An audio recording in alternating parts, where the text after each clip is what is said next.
ओम शांति शांति शांति। नमो ब्रह्मादिभ्यो ब्रह्म विद्या संप्रदाय कर्तृभ्यो वंशर्षिभ्यो नमो महद्भ्यः।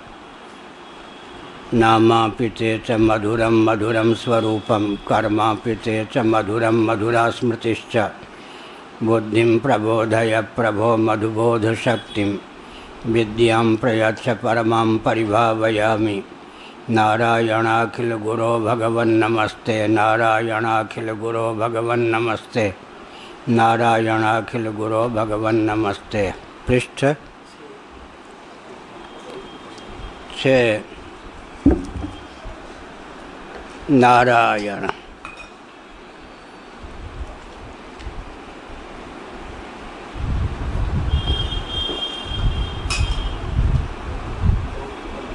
चौथी। हाँ, अथवा वेदनम वेदोनुभवः। वेदन का वही अर्थ सिद्ध है जो वेद का। वेद कहते हैं अनुभव को। सचा शब्देतर माना योग्यो रूपादि विहीनत्वात्।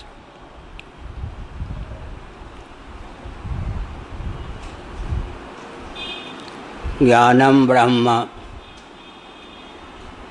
आदि स्थलों में ज्ञान स्वरूप ब्रह्म को माना गया। विज्ञानमानंदम ब्रह्म, यहाँ भी विज्ञान ब्रह्म को माना गया। विशेष विज्ञान विहीन जो ज्ञान होता है वही आत्मा है। जैसा कि श्रीमद् भागवत में कहा गया, वदन्ति तत्तत्त्वविदस्तत्त्वं यज्ज्ञानमद्वयं ब्रह्मेति परमात्मेति भगवानिति शब्द्यते यत् अद्वयं ज्ञानं तत्तत्त्वम्। त्रिपुटी के मध्य में जो ज्ञान होता है उसे आश्रय के रूप में ज्ञाता की और विषय के रूप में ज्ञेय की प्राप्ति होती है। लेकिन त्रिपुटी से अतीत पारंगत जो ज्ञान होता है वह अद्वय होता है, सर्वथा निरपेक्ष होता है। सापेक्ष तत्व नहीं माना जाता। वस्तुतः निरपेक्ष वस्तु को ही तत्व कहते हैं। ऐसी स्थिति में वेदनम वेदः अनुभवः, आत्मतत्व अनुभव स्वरूप है।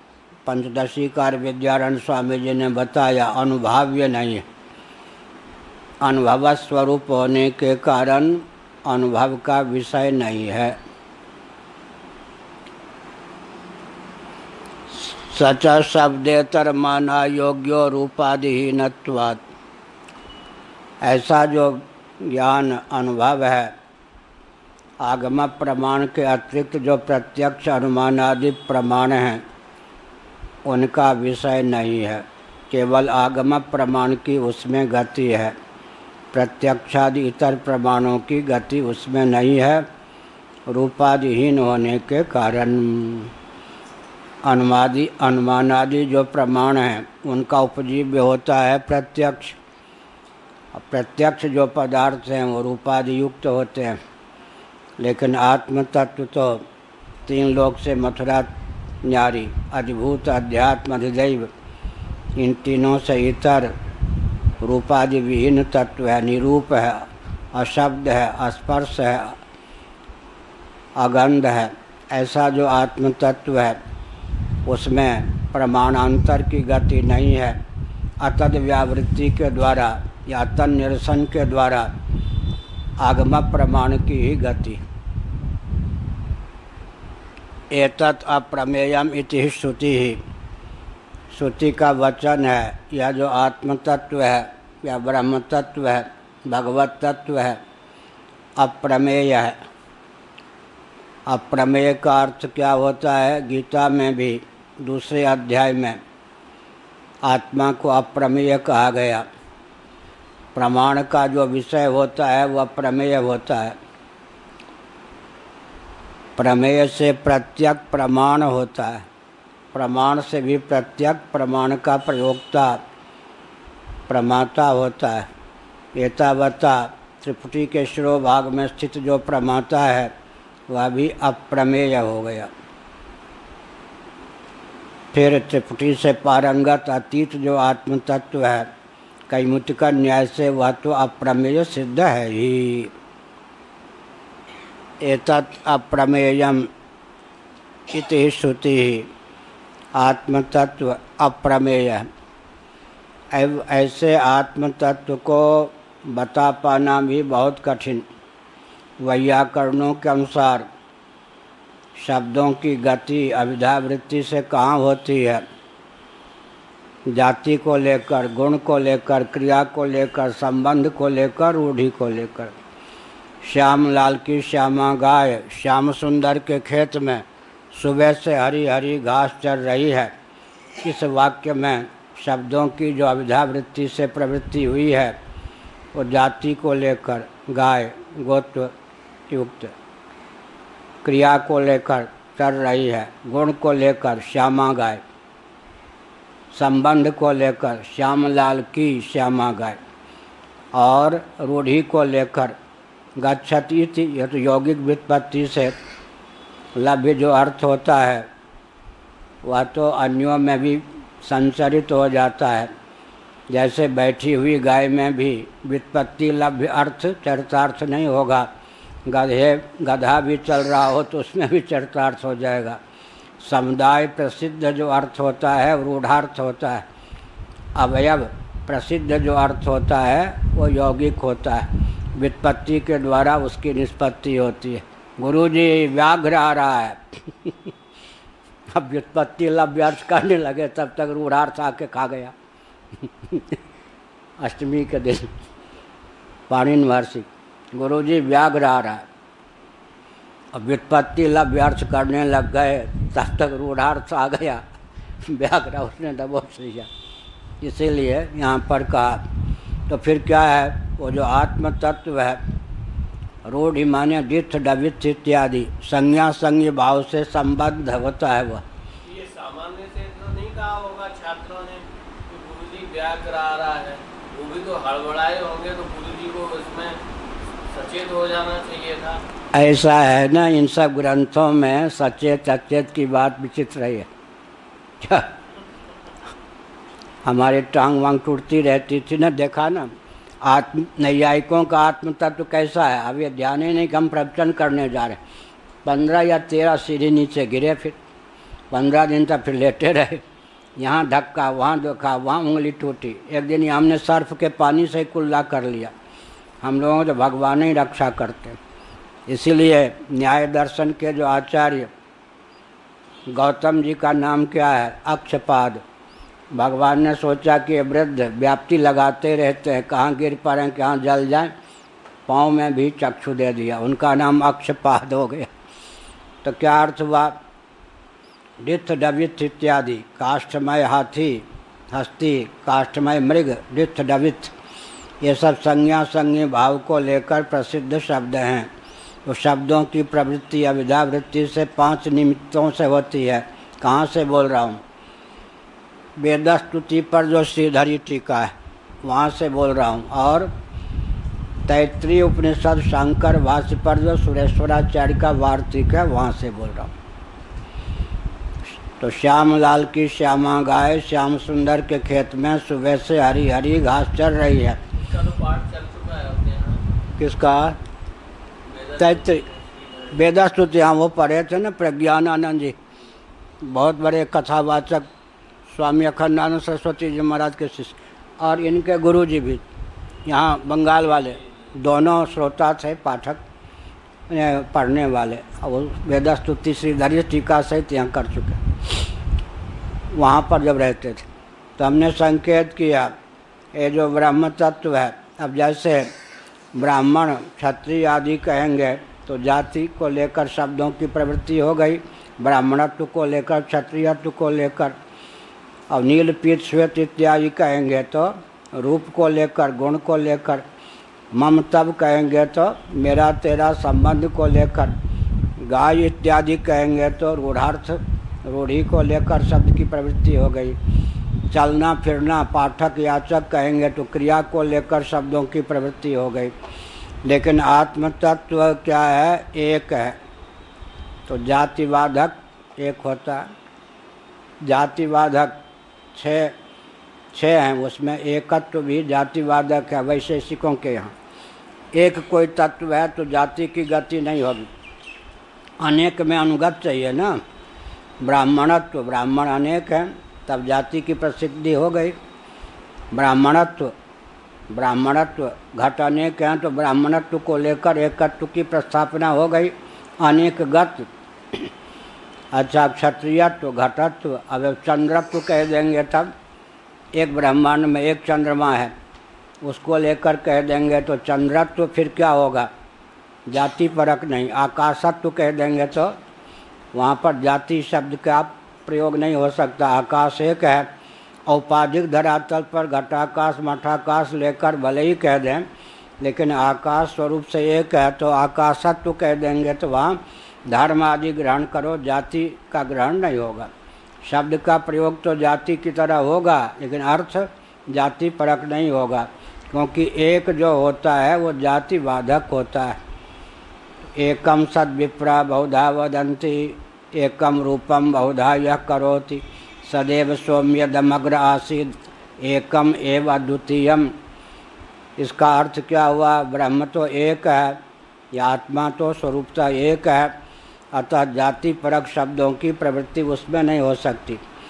निर्गुणम निष्क्रियम, निष्क्रिय है, अतः याचक पाठक आदि के समान क्रियापरक शब्दों की उसमें प्रवृत्ति नहीं होती। और निर्गुण है, इसीलिए नील पीत श्वेत इत्यादि गुणों की प्रवृत्ति उसमें नहीं होती। और संबंध विहीन है, असंगो नहीं सज्जते, असंगो ही अयम पुरुषः, तो ममता इत्यादि संबंध सूचक शब्दों की प्रवृत्ति नहीं हो सकती है। संज्ञा संज्ञ भाव से विनिर्मुक्त है, इसलिए रूढ़ार्थ भी नहीं हो सकता। अब निर्दिष्ट साधन शब्द ही होता है। क्या किसी भी वस्तु का प्रतिपादन करने में निर्दिष्ट माने सबसे समीप साधन हमारे पास शब्द है, क्योंकि भूतों में आकाश सबसे प्रत्यक है, प्रथम है ना। और आकाश का गुण जो होगा, गुणों में सबसे उत्कृष्ट होगा शब्द।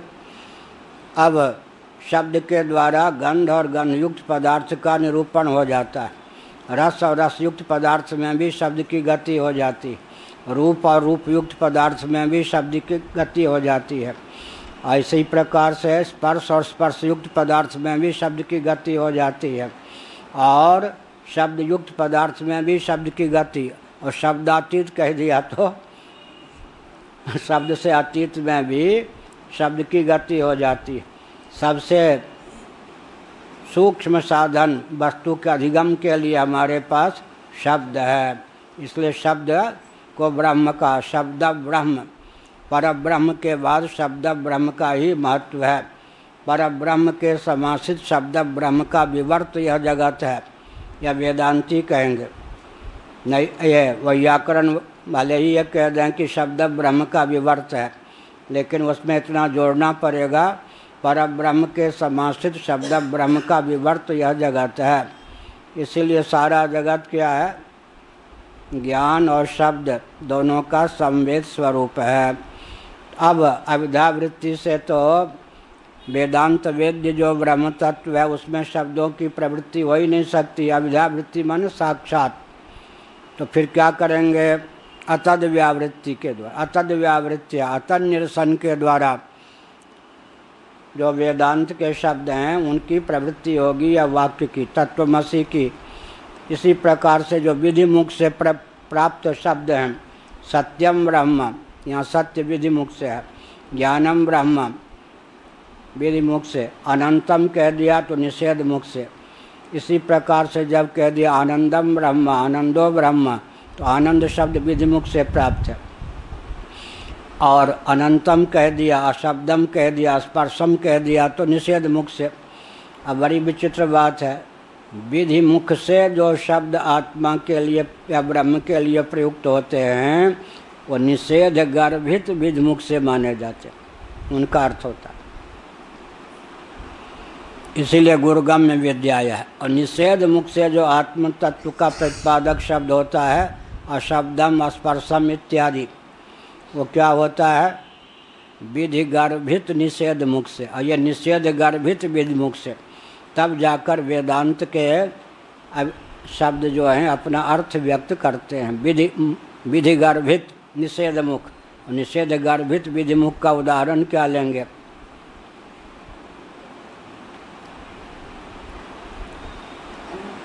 हाँ, विधि गर्भित निषेध मुख से शत्रु के घर भोजन मत कर, अर्थात शत्रु के घर विषम भुंक्ष, विष खा ले। अर्थात माता विधि मुख से बोल रही है विष खा ले, बेटा को जीवित रखना देखना चाहती है, फिर विष खा ले, उसमें तात्पर्य नहीं हो सकता। शत्रु के घर भोजन मत कर, अपने ही घर भोजन कर। निषेध गर्भित विधि मुख से। और यहाँ पर विधि में है लेकिन विष खाने में तात्पर्य नहीं है, निवारक हो गया। शत्रु के घर भोजन मत कर, लेकिन शब्द की प्रवृत्ति हुई विधि मुख से। क्या विधि मुख से हुई ना? विषम भुंक्ष्व। एक बच्चा को निमंत्रण आया पड़ोसी के यहाँ से, पड़ोसी लाग डांट रखता था, माता को चिंता हुई कहीं विष न दे दे, कह दिया विष खा। विष खा बेटा कैसे कहेगी? कह दिया। उसका अभिप्राय है विष खा के मरना है क्या? शत्रु के घर में भोजन मत कर। विधि मुख से प्रवृत्त जो दो शब्द हुए विषम भुंक्ष्व, उसका तात्पर्य विधि मुख से नहीं लगेगा, निषेध। अर्थात शत्रु के घर भोजन मत कर, फिर अपने ही घर भोजन कर, चाहे रूखा सूखा। तो निषेध गर्भित विधि मुख से विषम भुंक्ष का अर्थ लग गया। इसी प्रकार से नत्वम अमनुष्यः, नत्वम अमनुष्यः जब हम कहेंगे तब निषेध परक हुआ, लेकिन विधि परक अर्थ हुआ। जैसे किसी पिता ने डांट दिया अपने पुत्र को, कोई चुलबुलापन का परिचय दे दिया बेटे ने, पिता ने झुंझला के कह दिया तो मनुष्य नहीं है। अब वो विक्षिप्त हो गया, पिता का लाडला प्यारा बेटा था। पिता के मित्र के पास गया, देखिए पिता ने मुझसे कह दिया तू मनुष्य नहीं है। तब वो पिता के मित्र ने समझ लिया, उन्होंने कहा नत्वम अमनुष्य, तू अमनुष्य नहीं है, मतलब निषेध किया ना, उसका पलट के अर्थ क्या हो जाएगा? तो मनुष्य ही है। नत्वम अमनुष्य, तू अमनुष्य नहीं है का अर्थ क्या हुआ? मनुष्य का केवल प्रतिषेध थोड़े हो गया, मनुष्य के प्रतिषेध में ही वाक्य का तात्पर्य नहीं हुआ। जैसे बौद्धों के यहाँ अघट कहेंगे तो क्या होगा? अघट कहने पर क्या हो गया? घटातिरिक्त का तो प्रतिषेध हो गया, विधि मुख से कुछ नहीं मिला, इसलिए उनके यहाँ शून्यवाद की प्रसक्ति होती है। नत्वम अमनुष्य, तू अमनुष्य नहीं है, इसका मतलब क्या हुआ? पारिशेष्य न्याय से तू मनुष्य है। तो निषेध का पर्यवसान विधि में हो जाता है, विधि का पर्यवसान निषेध में हो जाता है, इसीलिए अब अनंतम कह देंगे तो निषेध मुख से हुआ। तो जो कुछ अंत युक्त है उसका प्रतिषेध करके ही काम चलेगा, तो हाथ कुछ नहीं लगेगा। विशेषण जो होता है वो व्यावर्तक होता है, केवल व्यावर्तक अगर मान लेंगे तो लक्षण की प्रसक्ति नहीं होगी। क्या? अवकाश प्रदात्राकाशम, आकाशम आकाशा दोनों बनता है, दोनों बनता है। आकाश अवकाश प्रदात्रा, आकाश अवकाश को प्रदान करने वाला आकाश है, ये लक्षण है या केवल व्यावर्तक है? लक्षण है। सत्यम ब्रह्म, ज्ञानम ब्रह्म, अनंतम ब्रह्म, सत्यम ज्ञानम अनंतम ब्रह्म। अब ब्रह्म के साथ सबको अन्वित करेंगे एक एक करके। सत्यम ब्रह्म अपने आप में पूरा लक्षण है, ज्ञानम ब्रह्म अपने आप में पूरा लक्षण है, आनंदम ब्रह्म भी कह सकते, आनंदो ब्रह्म भी कह सकते हैं, पूरा लक्षण है, अनंतम ब्रह्म। फिर सत्यम पृथक क्यों, ज्ञानम पृथक क्यों कहा?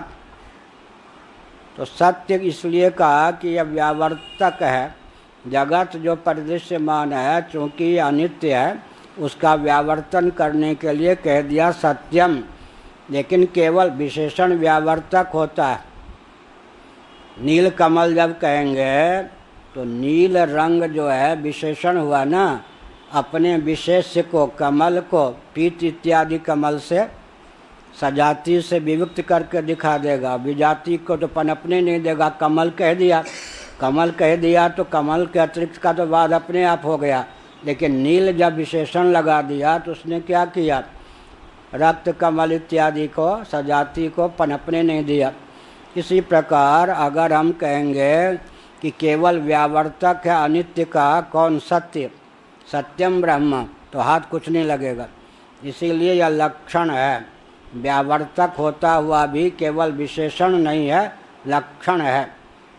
ठीक है, ऐसे ज्ञानम जगत अचित है, उसका व्यावर्तन करने के लिए ज्ञानम कहा। केवल व्यावर्तन में ज्ञानम शब्द का उपयोग मानेंगे तो हाथ कुछ नहीं लगेगा, इसलिए फिर लक्षण यहाँ यह। इसी प्रकार अनंतम कह दिया, जो कुछ अंत युक्त है उसका निषेध कर दिया। केवल निषेध करने पर हाथ कुछ नहीं लगा, बौद्धागम की प्राप्ति हुई, तो इसका अर्थ क्या है, कोई तत्व है।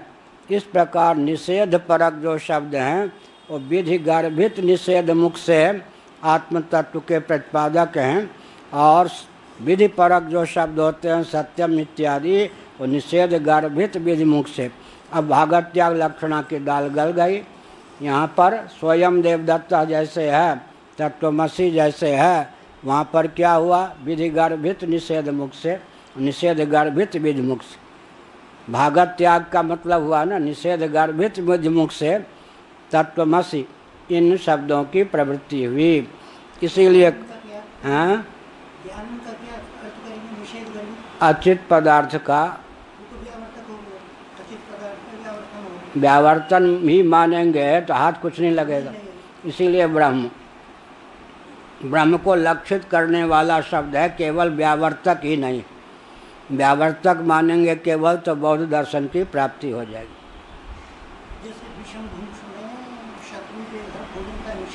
ज्ञानम कहेंगे ना तो किसका विधि मुख से है। व्यावर्तक जो होता है निषेध गर्भित होगा या नहीं, व्यावर्तन विशेषण करेगा तो नील कमल में जो नील शब्द है वो विधि मुख से है या निषेध मुख से, विधि मुख से है ना, लेकिन निषेध कर दिया उसने। तो विशेषण भी जो होता है विधि मुख से प्रयुक्त होने पर भी निषेधक होगा या नहीं। इसी प्रकार से हम कहेंगे कि ज्ञानम ब्रह्म, तो विशेष कौन हो गया, ब्रह्म। विशेषण विशेष या दोनों का युग्म रूप विशिष्ट होता है। विशिष्ट कहने पर विशेषण विशेष और दोनों का संबंध तीन का ग्रहण होगा, तब विशिष्ट पदार्थ की सिद्धि होती है। तो ज्ञानम कह करके अचित पदार्थ व्यावर्तन हो गया और संकेत कर दिया गया, उनसे विलक्षण। केवल व्यावर्तन ही नहीं हुआ, लक्षण क्यों हो गया, उनसे विलक्षण। केवल जैसे यहाँ भी तो देखते हैं नील उत्पल है, तो नील ने क्या किया,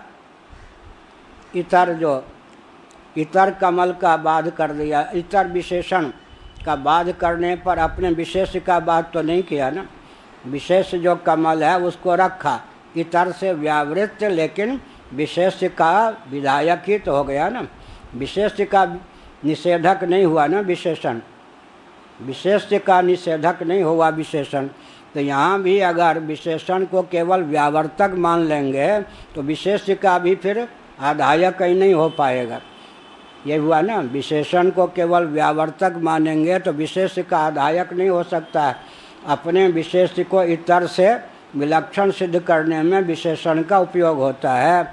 इसी प्रकार से यहाँ पर ज्ञानम कहने पर अचित पदार्थ का व्यावर्तन हो गया, लेकिन वो ब्रह्म को छुएगा नहीं, माने ब्रह्म का प्रतिषेध नहीं करेगा। तो इसका मतलब ब्रह्म में जा करके विशेषण का पर्यवसान हो गया।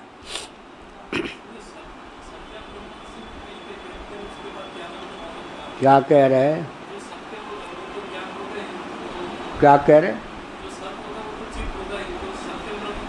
सत्य जो है वो चित्त होगा, कैसे मान रहे। नैयायिकों के यहाँ, वैशेषिकों के यहाँ जो सत्य है वो चित्त भी है, कैसे मानेंगे। ये कोई नियम नहीं है जो सत्य हो वो चित्त हो ही, क्योंकि हमारे पास देखिए असतो माँ सद्गमय, यही श्रुति मौन रही क्या, तमसो माँ ज्योतिर्गमय मृत्योर माँ अमृतम गमय। तो व्यावर्त्य कौन हो गए, असतो माँ सद्गमय असत, तमसो माँ ज्योतिर्गमय तमस अज्ञान, और मृत्यु, मृत्यु माने दुख, मृत्यु और माँ अमृतम गमय, उधर कौन हुआ? असतो माँ सद्गमय सत, तमसो माँ ज्योतिर्गमय चित ज्योति, मृत्यु और माँ अमृतम गमय, अमृत माने आनंद। सच्चिदानंद के अतिरिक्त का व्यावर्तन करने के लिए 3 शब्दों का प्रयोग किया। व्यावर्त्य भेद से ब्रह्म के 3 नाम कहे गए। ब्रह्म 3 नहीं है, ब्रह्म एक ही है, लेकिन व्यावर्त्य हमारे यहाँ जो है अनित्य भी है, जड़ भी है और दुख रूप भी है। अब हम वेदांती कहेंगे अपनी विधा से, जो अनित्य होता है वो अचित अवश्य होता है, और जो अनित्य और अचित होता है वो आत्मा नहीं होता है, और जो आत्मा नहीं होता है वो पर प्रेमास्पद नहीं होता है, जो पर प्रेमास्पद नहीं होता है वो परमानंद स्वरूप नहीं होता है, अतएव दुख होता है। हम अपने ढंग से वेदांत के आधार पर यह कह सकेंगे, लेकिन हमारे सामने बोलते समय वैशेषिक भी हैं, नैयायिक भी हैं, तो जो नित्य होगा वो चित्त होगा ही। आकाश इत्यादि उनके यहाँ नित्य हैं, चित्त नहीं है। आत्मा भी उनके यहाँ चिद रूप नहीं है, उनके यहाँ तो सत्ता सामान्य के योग से सत्य है, ज्ञान नामक गुण के योग से चित्त है, स्वतः चित्त नहीं है। इसी प्रकार से इसीलिए सत्यम भी कहा, ज्ञानम भी कहा, यह हुआ। और आनंदम कहा। अब बड़ी विचित्र बात है, आनंदम कहने की क्या जरूरत है? सांख्यों के यहाँ आत्म तत्व सच्चित है, आनंद स्वरूप नहीं है। योगियों के यहाँ आत्म तत्व सच्चित और आनंद है, विभु भी है, लेकिन अनंत है, असंख्य है। सच्चित होने पर भी आत्म तत्व आनंद स्वरूप नहीं है, तो सांख्यों का जो प्रस्थान है वो हमारे सर पे नाचने न लगे, इसलिए फिर कहा जाता है आनंदम पृथक से। सांख्यों का आत्म तत्व सच्चित होता हुआ आनंद नहीं है, सच्चित ही है, आनंद स्वरूप नहीं। अगर आनंद स्वरूप मानेंगे तो फिर आनंद का भोक्ता कौन होगा? स्वयं ही भोक्ता, स्वयं ही भोग्य, कर्म कर्तृ विरोध की प्रसक्ति होगी।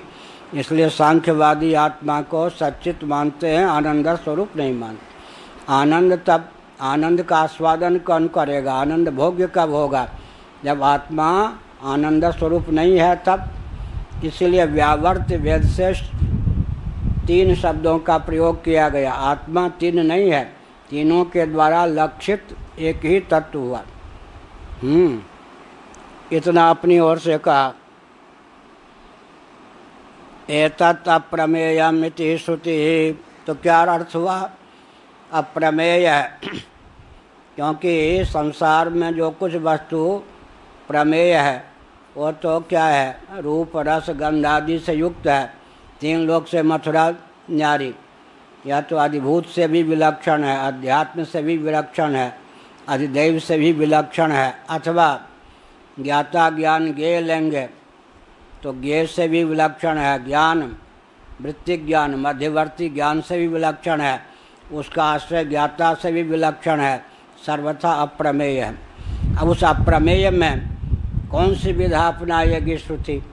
विधि गर्भित निषेध मुख, निषेध गर्भित विधि मुख से श्रुति फिर उस अप्रमेय तत्व का बोध कराएगी। एक नरवर के व्याकरणाचार्य विद्यार्थी थे, ब्रह्मचारी।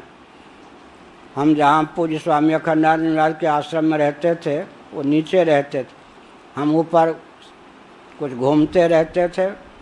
नहाने के पहले अब कुछ अपना वेदांत का चिंतन करते रहते थे। ब्रह्मचारी जिन्हीं थे, दाढ़ी जटा वाले थे, ऐसे दांत देखें, बाल देखें और एक गीत गावें, वो हमको नहीं देख रहे थे।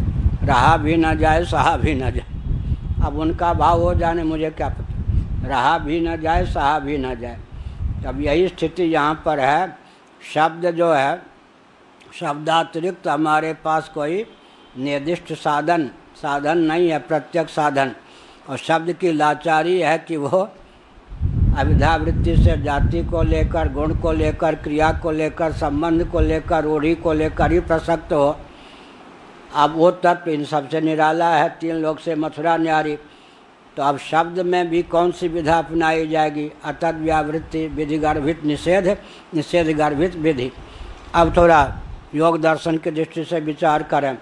अहिंसा जो है भाव पदार्थ है या भाव?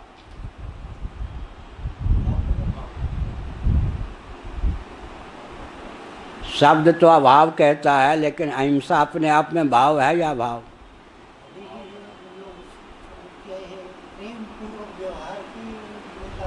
ऐसा है कि उसका फल क्या लिखा है? अहिंसा प्रतिष्ठायाम तत्सन्निधौ वैरत्याग। अभाव के गर्भ से अच्छा, वैरत्याग भी निषेध मुख से है क्या? अहिंसा भी निषेध मुख से है। लेकिन श्यामा शरण जी हमारे मित्र नहीं रहे, बहुत बड़े नैयायिक थे। इंदौर में हमने पूछ दिया, बताइए, आपस में संवाद के लिए, परीक्षा के लिए नहीं, कि आप बताइए अहिंसा सत्य तो विधि मुख से है, ब्रह्मचर्य विधि मुख से है, अस्तेय निषेध मुख से है, अपरिग्रह निषेध मुख से है, और अहिंसा भी निषेध मुख से है। और फल क्या है? फल क्या है?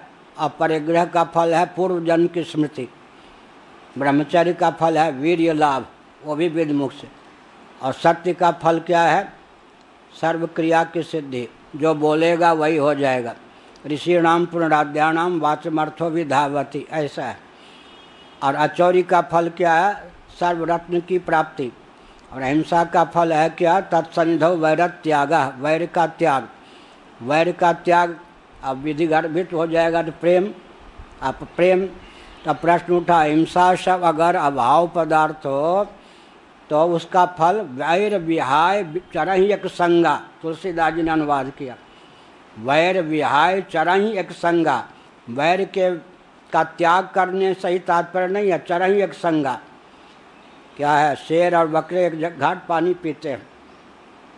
तो निषेध मुख से प्रवृत्त अहिंसा जो है वो भाव पदार्थ है या भाव?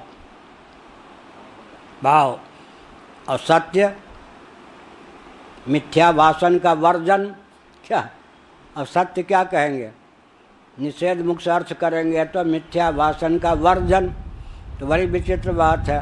अब कौन विधि मुख से है, कौन निषेध मुख से है? शब्द तो विधि मुख से है, निषेध मुख से है। अब अर्थ किस मुख से देगा? कठिन काम है या नहीं? अब अहिंसा सोचे कहेंगे कि अभाव पदार्थ है, हिंसा का न होना हिंसा है। अभाव पदार्थ है तो अभाव के कथमसता सज जाए तो अभाव के गर्भ से प्रीति की निष्पत्ति कैसे होगी? इसीलिए। और आत्मरति भाव है या भाव? आत्मरति, आत्मरति भाव है ना। और अर्थ क्या होगा? अनात्मरति की निवृत्ति, नहीं तो कर्म करती विरोध की प्राप्ति होगी। तो विधि मुख से प्राप्त शब्द अर्थ कहाँ ले जाता है? निषेध मुख से प्राप्त अहिंसा अर्थ कहाँ ले जाता है? शब्दों का भी विचित्र खेल है। लो जी हुआ या नहीं? इसीलिए कहा अप्रमेय है, मतलब शब्द ही हमारे पास साधन है। और शब्द की लाचारी यह है कि जिन हेतुओं से शब्दों की अविधावृत्ति से प्रवृत्ति होती है उन हेतुओं से रहित है ब्रह्म। एक है और कैसा है? निर्गुण है। और कैसा है? निष्क्रिय है और असंग है। और क्या है? इस प्रकार से जब करेंगे तो शब्द की पकड़ से बाहर होने पर शब्द कैसे उसको पकड़ेगा? ये वैदिक शब्द में ही विलक्षणता है। इसीलिए यहाँ पर कहा कि शास्त्रिक समधिगम आगम प्रमाण की ही गति है कि एक विधा निकाली अतद व्यावृत्ति से। लेकिन अतद व्यावृत्ति से उपलक्षित मानेंगे या अतद व्यावृत्ति ही पर रुक जाएंगे? अतद व्यावृत्तिया तृतीया विभक्ति का प्रयोग क्यों किया? अतन निरसनेन, अतन निरसनेन लक्षक हुआ या नहीं? नहीं तो अतद व्यावृत्ति, जो अतत है उसकी व्यावृत्ति कर दिया, तृतीया विभक्ति फिर व्यर्थ जाएगी या नहीं? अतद व्यावृत्ति के द्वारा वो कौन होगा? उपलक्षित होगा, उसका ज्ञान होगा। इसीलिए फिर कहते हैं शब्द ही यहाँ पर एक ऐसा हमारे पास अस्त्र है जिसका आलंबन लेकर हम वहाँ पहुँच सकते हैं। तो ये आगम प्रमाण से ही समधिगम्य हुआ।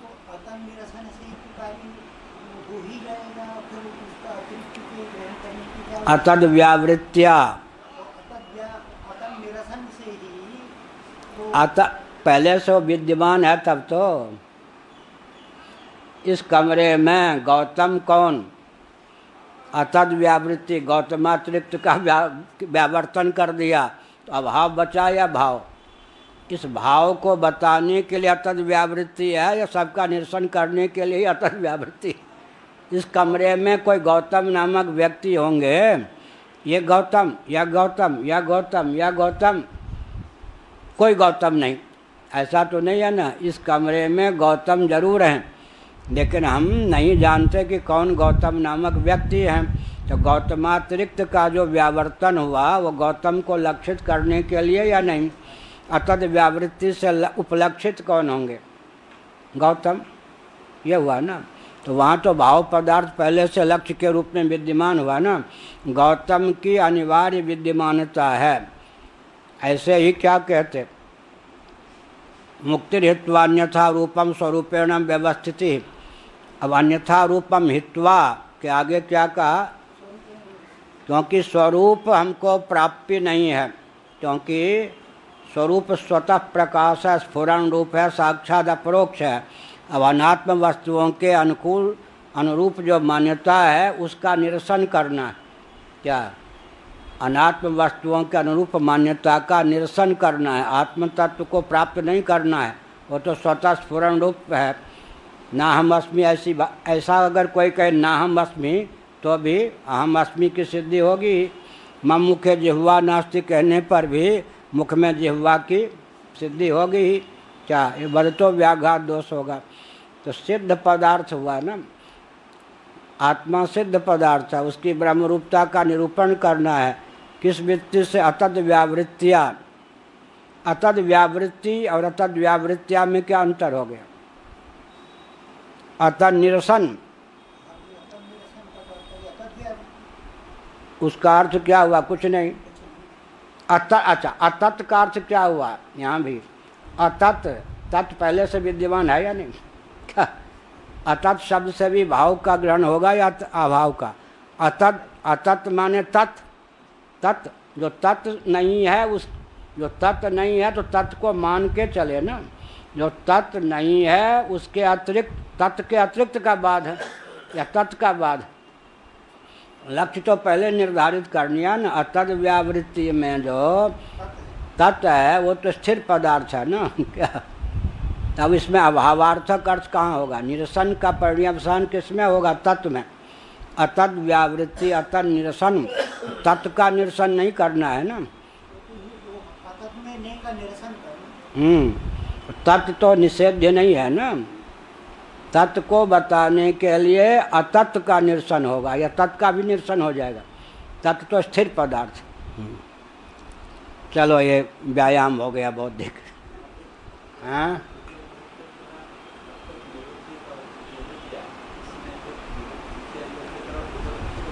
क्या कह रहे?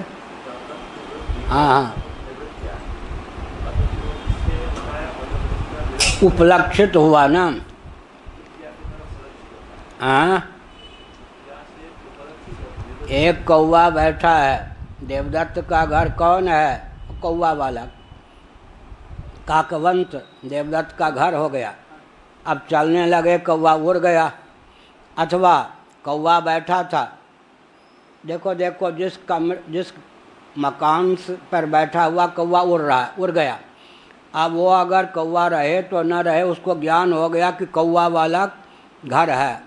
अब वो बीच में कौवा उड़ गया तो उसको घर तो पहुंचना ही है, उसने देख लिया कि कौवा वाला ये घर है। इसी प्रकार से अतद व्यावृत्तिया, अतद व्यावृत्ति के द्वारा, व्यावृत्तिया माने व्यावृत्ति के अनंतर जो प्राप्त है, क्या? वहाँ जाकर देखो तो सही। इसका अर्थ क्या हुआ? वहाँ जाकर देखो तो सही, अतद व्यावृत्ति के द्वारा उसे प्राप्त करो तो सही। क्या? अतद व्यावृत्ति के द्वारा, व्यावृत्तियाँ कहकर पूर्णता का द्योतक नहीं हुआ ना। वहाँ जाकर जब कहेंगे तब आगे कुछ शेष है, तो तत्व को शेष रखकर ही तो अतद व्यावृत्ति करेंगे ना। क्या? तत्व को शेष रहकर अतत, तदर्थ तदर्थ व्यावृत्ति है, यानी तत्का ही अर्थ की व्यावृत्ति है, तदर्थ व्यावृत्ति है।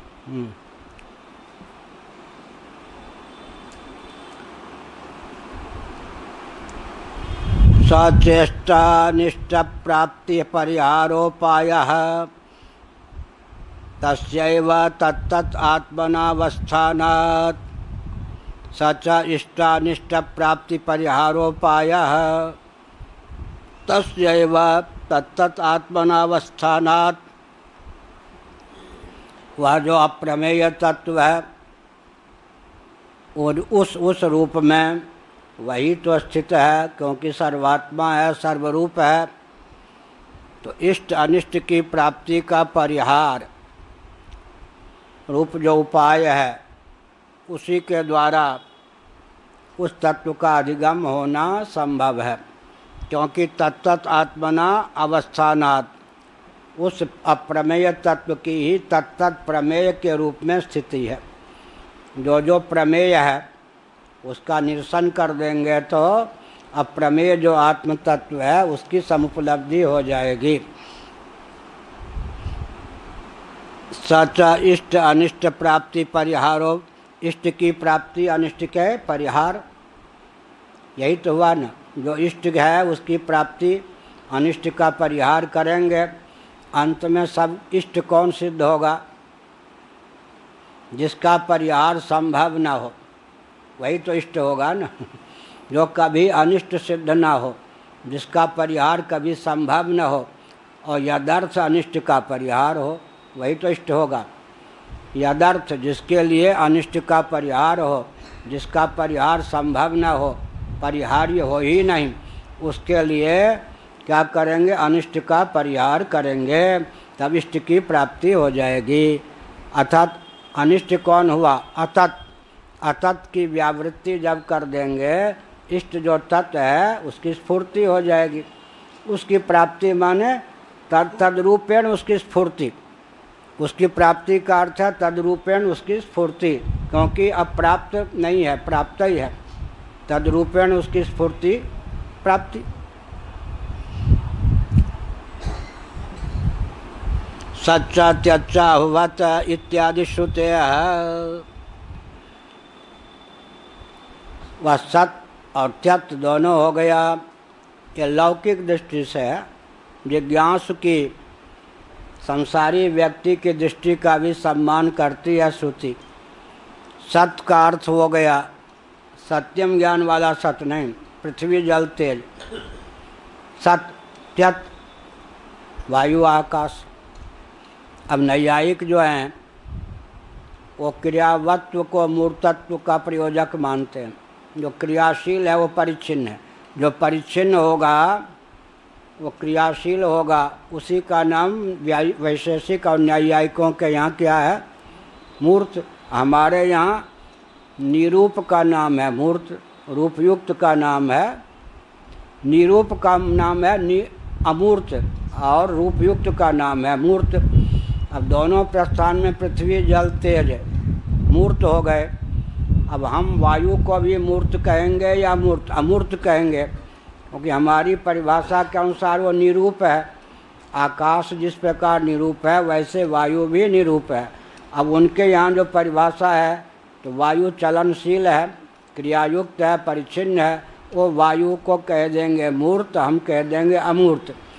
इसका मतलब हम वायु को विभु मानते हैं ऐसा नहीं, आकाश की अपेक्षा न्यून विभु ही मानते हैं। लेकिन हमारी परिभाषा में निरूप का नाम मूर्त नहीं अमूर्त है, और रूपयुक्त का नाम जो है वो मूर्त है। हम अपनी परिभाषा के अनुसार पृथ्वी जल तेज को मूर्त कहेंगे, वो भी कह देंगे, वायु को लेकर विज्ञान हो जाएगा। हमारी परिभाषा के अनुसार वायु भी अमूर्त है, उनकी परिभाषा के अनुसार वायु मूर्त है। ऐसा एक दिन बताया, एक शंकराचार्य जी बोल रहे थे, एक मंच पर मैं भी था। आयोजक जो थे वो रामानंदाचार्य थे, वो अपने को नैयायिक मानने वाले और थे भी। आयु में बहुत बड़े आचार्य शंकराचार्य महाभाग बोल के चले गए। अब वो नैयायिक की जिह्वा पर खुजली मची। कहा आचार्य पद पर होते हैं, मूर्त अमूर्त की परिभाषा ही नहीं मालूम है। वायु तत्व को कह दिया अमूर्त, अब हम मन ही मन मुस्कुरावे लो।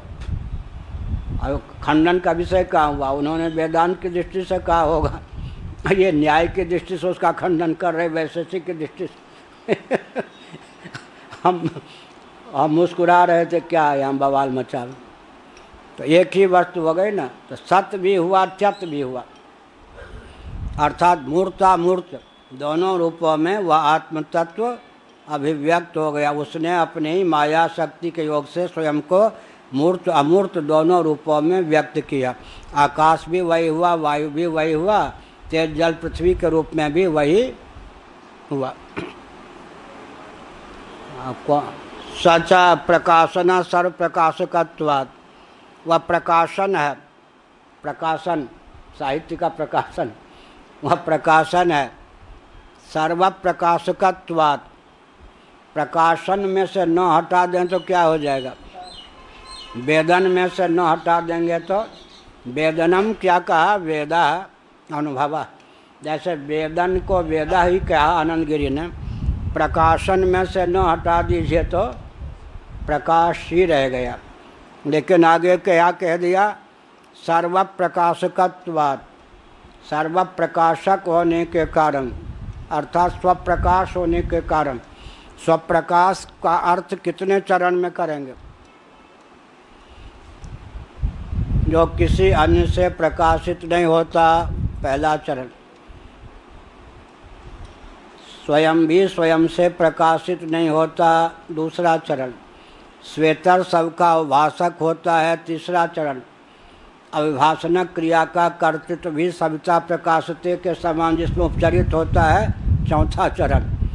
अर्थात अवेद्य होता हुआ अपरोक्ष होता है, अर्थात तादृश एतादृश नहीं होता। इतने चरणों में स्वप्रकाश पूर्ण होता है। कहाँ से बोल रहा हूँ? कुछ गुरुदेव का ग्रंथ अहमर्थ 1 और रामकृष्ण टीका पंचदशी पर 2 से वह स्वप्रकाश होता है। जो किसी अन्य से स्वयं ही स्वयं से प्रकाशित, लोग यही अर्थ समझते हैं ना, ऐसा नहीं। जो किसी अन्य से प्रकाशित नहीं होता, 1 स्वयं भी स्वयं से प्रकाशित नहीं होता, 2 श्वेतर अपने अलावा सबका प्रकाशक सरीखा परिलक्षित होता है, 3 लेकिन वस्तु स्थिति यह है कि उसमें प्रकाशनक क्रिया का कर्तृत्व भी सविता प्रकाशते के समान उपचरित है, 4 अर्थात अवेद्य होता हुआ जो अपरोक्ष है वह स्वप्रकाश है। अर्थात तादृश भी नहीं है, तादृश भी नहीं। तादृश माने स्वर्ग आदि के समान हमारे लिए परोक्ष भी नहीं, ये तादृश माने घटपट आदि के समान, ये पंचदशी है। प्रत्यक्ष भी नहीं, प्रत्यक्ष और परोक्ष दोनों से विलक्षण वह स्वप्रकाश हुआ। अर्थात उसके सानिध्य मात्र से प्रकाश वस्तुएं प्रकाशित हो जाया करती हैं, अतएव उसमें प्रकाशनक क्रिया का उपचार हो जाता है। ऐसा। अब माताओं को क्या बोलते हैं यूपी में, उत्तर प्रदेश में? भोली भाली। भोली शब्द तो ठीक है, भाली का अर्थ भाला, भाली। बहुत सौम्य और बहुत उग्र, यही ना। भोली भाली का अर्थ क्या होता है? बहुत सौम्य और बहुत उग्र, यही तो माताओं का परिचय है, भोली भाली। भोली तो ठीक है, भाली क्यों कह देते हो? बहुत सौम्य और बहुत उग्र। तो लाला समझते थे श्री कृष्ण मेरी मैया बहुत भोली है, जब मैं कह दूँगा ऐसे करके, ना हम भक्षितवा नम्बा ऐसे, भैया मैंने मिट्टी नहीं खाई, दाऊ भी बोलता, सब झूठ बोलते। ठीक। अब उनको नहीं मालूम था कि माता इतनी चतुर है, कहेगी मुँह खोल सब जाके विश्वास कर लेगी भोली भाली है, ना हम भक्षितवान अम्बा। हम वृंदावन में भागवत पर कथा करते हैं तो कहा करते हैं, नंद नंदन के रूप में भगवान श्री कृष्ण का भागवत में यही पहला वचन, वसुदेव नंदन नहीं, नंद नंदन के रूप में भगवान श्री कृष्ण का भागवत में यही पहला वचन है, झूठ से ही प्रारंभ है। नाहम भक्षितवानम बाल लीला है, और ऐश्वर्य की दृष्टि से भगवान के बाहर कुछ हो तब तो खाएं ना हम। भगवान के अंदर पृथ्वी जल तेज वायु है, बाहर से मिट्टी कहाँ से लेंगे। लेकिन वात्सल्य रस की अभिव्यक्ति के लिए झूठ बोलने से ही मंगलाचरण हुआ, ना हम भक्षितवानम। ये सब सत्यवादियों को झूठ बोलने, दाऊ भी कहता ये सब झूठ बोलने वाले। मुँह खोल, अब तो पकड़ में आ गई, मिट्टी तो खा ली, ब्रह्मांड घाट की मिट्टी तो खाई थी। अब उन्होंने सोचा कि मैया को चकमा डाल दो, अलाई वलाई दिखा दिया एकदम, पृथ्वी जल तेज वायु आकाश हम तत्व महतत्व ये सब हो गया या नहीं। तो यहाँ पर इसी प्रकार से कहा है कि वह प्रकाशक नहीं है। हाँ तो फिर क्या हुआ, हमारे पूज्य गुरुदेव कहते थे भगवान अपना मुख नहीं खोलना चाहते थे, क्योंकि सचमुच मिट्टी खाई थी, मिट्टी खाई थी। अब मुँह खोलते थे पोल पट्टी, मातृ कोप रवि रश्मि के पड़ने पर मुख कमल अनिच्छन्नप अपने आप खुल गया, ये हुआ। मातृकोप रवि रश्मि के पड़ने पर मुख कमल अनिच्छन्नप अपने आप खुल गया, खोलना नहीं चाहते थे। ऐसे ही भगवान सूर्य के सानिध्य से प्रकाश वस्तु में स्वतः प्रकाशित हो जाती हैं, उसका कर्तृत्व सूर्य पर आरोपित होता है। सूर्य प्रकाशक स्वरूप हैं, न कि प्रकाशक। तद्वत यहाँ पर वह सच प्रकाशन सर्व प्रकाशकत्वात्, वह प्रकाशन है, प्रकाशक स्वरूप है, क्योंकि सबका जो प्रकाशक होगा उसको तो प्रकाशक स्वरूप मानना ही पड़ेगा, अंधकार रूप थोड़े मानना पड़ेगा। तमेव भांति अनुभाति सर्वम इति श्रुते है, और जगह अनुभाति, वह स्वतः भान स्वरूप है, उसके भाषित होने पर ही अन्य जो सूर्य चंद्र इत्यादि लोक में भाषक के रूप में प्रसिद्ध पदार्थ हैं वो भी भाषित होते हैं। तस्य भाषा सर्वमिदं विभाति, बहुत विचित्र बात, ये नैयायिकों ने पकड़ लिया तस्य भाषा, यहाँ अभेद में भेदोपचार है।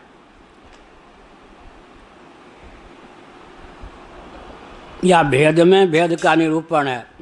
तस्य भाषा सर्वमिदं विभाति, उसके प्रकाश से यह सब प्रकाशित है। श्रुति ने कहा तस्य भाषा, तस्य भाषा को नैयायिकों ने ज्यों के त्यों मान लिया, वैशेषिकों ने उसके प्रकाश से तो ज्ञानवान मान लिया आत्मा को। प्रकाश माने ज्ञान, तस्य कह दिया तो ज्ञानवान आत्मा को मान लिया, ज्ञान गुण वाला न कि ज्ञान स्वरूप।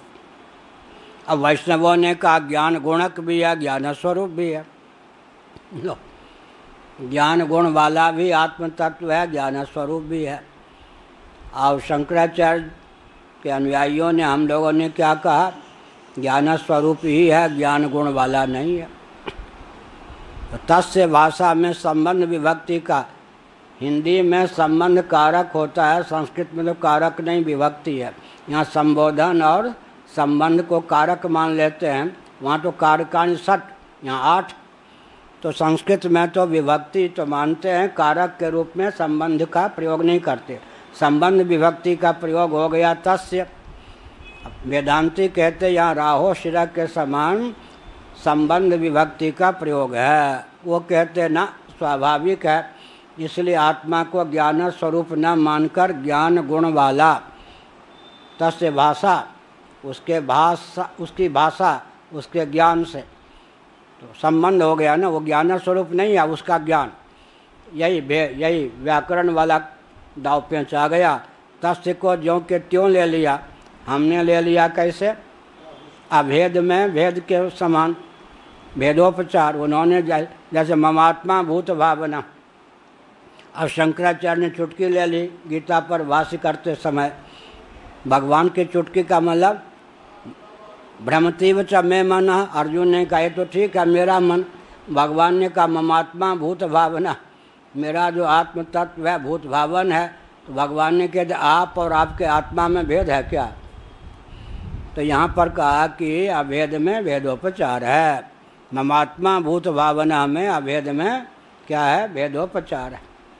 इसी प्रकार तस्य भाषा यहाँ पर जो तस्य संबंध विभक्ति का प्रयोग किया गया वह भेद में भेदोपचार को लेकर, वास्तव में वो प्रकाश स्वरूपी है, जिसके प्रकाशन से अन्यों में प्रकाशन संभव है, वो स्वप्रकाश है। सच परो विद्या तत्कार्यातीतत्वात्, वह पर है किससे? अविद्या, और तत्कार्यातीतत्वात्, अविद्या और आविद्यक प्रपंच उन दोनों से अतीत है। कौन? वह कौन? स्वप्रकाश आत्मतत्व। आत्मतत्व अविद्या से भी अतीत है। जब विद्या ज्ञान स्वरूप हो गया तो अविद्या से तो अतीत हो ही गया। क्या विद्या रूप हुआ ना, ज्ञान स्वरूप हुआ तो अविद्या से अतीत हो गया और आविद्यक प्रपंच से भी अतीत हो गया। सूर्य जो है तमस और तमस के जितने कार्य हैं उन सब से अतीत है। तद्वत आत्मतत्व विद्या और आविद्य का प्रपंच से अतीत है। बिरजा पर आकाशात, वही कहा। 7वीं टिप्पणी में इन्होंने लिखा अव्याकृतात्, क्योंकि आकाशात पंचमी विभक्ति का प्रयोग है अव्याकृत से। अविद्या के अर्थ में क्या है? आनंद गिरी ने जो अविद्या शब्द का प्रयोग किया तो श्रुति में आकाशात, वो आकाश है। आकाश माने अव्याकृत, यहाँ पर अव्याकृत माने नाम रूप कर्म की बीजावस्था। जगत की बीजावस्था का नाम है अव्याकृत, सांख्यवादी उसे अव्यक्त कहते। विरजा, विरज माने रज माने कार्य, कार्य से अतीत है। पर का देहली दीप न्याय से दोनों ओर ले लें। विरज, बी कह दिया ना, विरज रज से रहित है, और तो बी कह मैंने क्या कर दिया? रज से रहित बता दिया। और आकाशात पर, यूँ कर लें, आकाश से भी पर है वो। आकाश माने अव्याकृत, अव्याकृत का अर्थ हो गया अव्यक्त, अव्यक्त का अर्थ हो गया अज्ञान। अज्ञान अविद्या और अविद्या का जो भी कार्य है वह एक प्रकृति का नाम भी अविद्या है। क्या? बाध का जो कुछ विषय, बाध का विषय होता हुआ श्वेतर, बाध का विषय होता हुआ श्वेतर कार्यों का, बाध का विषय हुआ होता हुआ कार्य का जो जनक हो उसी का नाम अज्ञान है। बाध का विषय होती हुई कार्य की जो जननी हो उसका नाम है अविद्या। इस अविद्या की परिभाषा में त्रिगुणमयी माया भी आ जाती और विद्या माया भी आ जाती। क्या? विद्या माया भी आ जाता, क्योंकि मूल प्रकृति ले लेंगे, त्रिगुणमयी प्रकृति ले लेंगे, उसी से तो विशुद्ध सत्व भी आएगा। प्रकृति का जब वाद होगा तो विशुद्ध सत्व का भी वाद होगा ही। इसलिए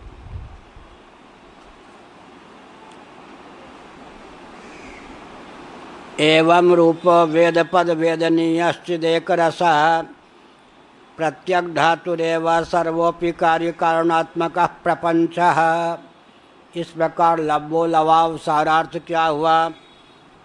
वेद पद वेदनीय, वेद माने ज्ञान स्वरूप है और वेदनीय है।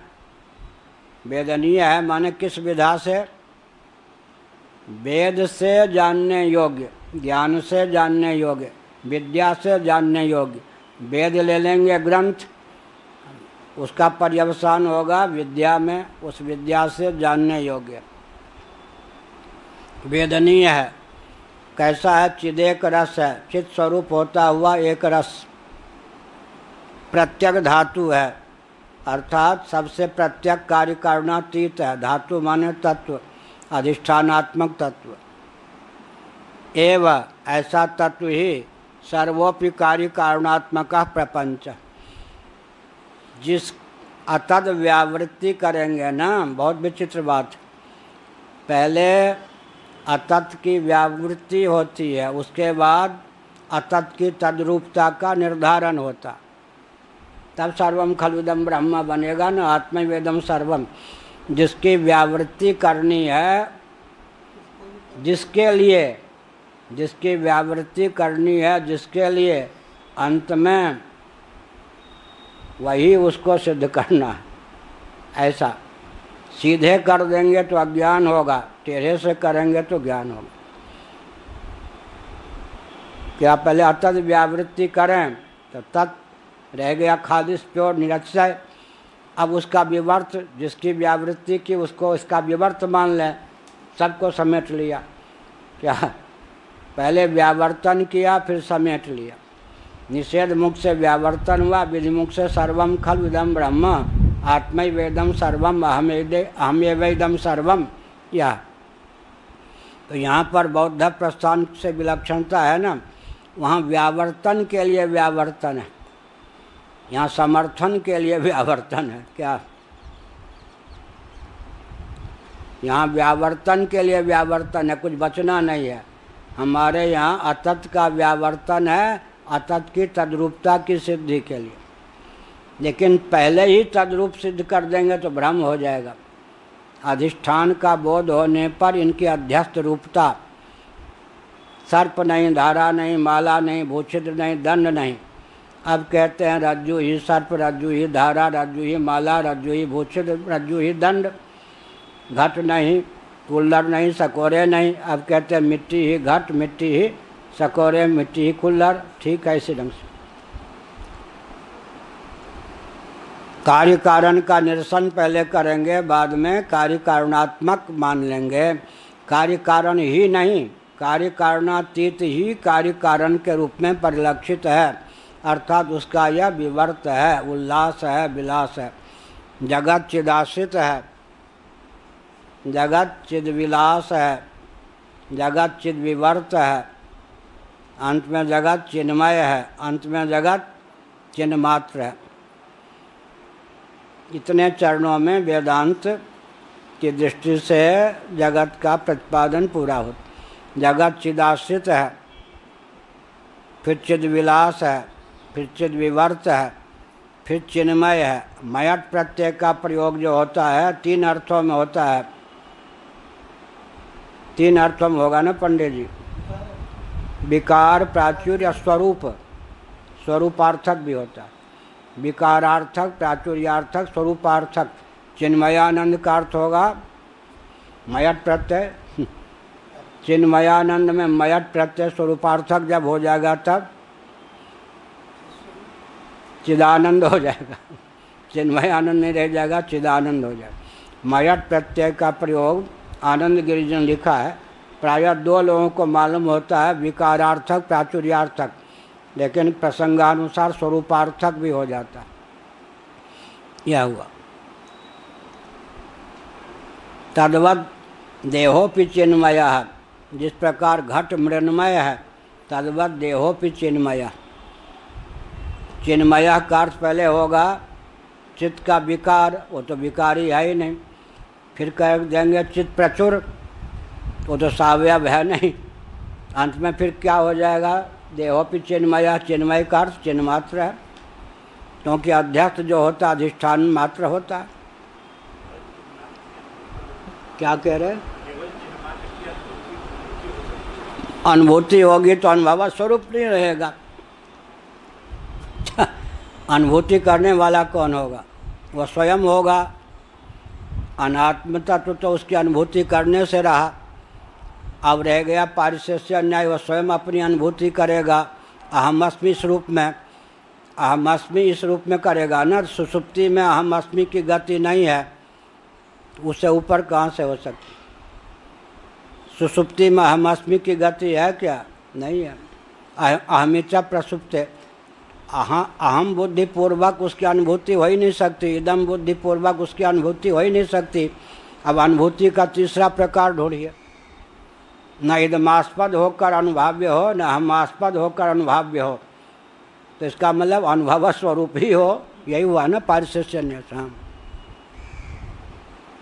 अब तीसरी चौथी चार श्रेणी लगा दीजिए।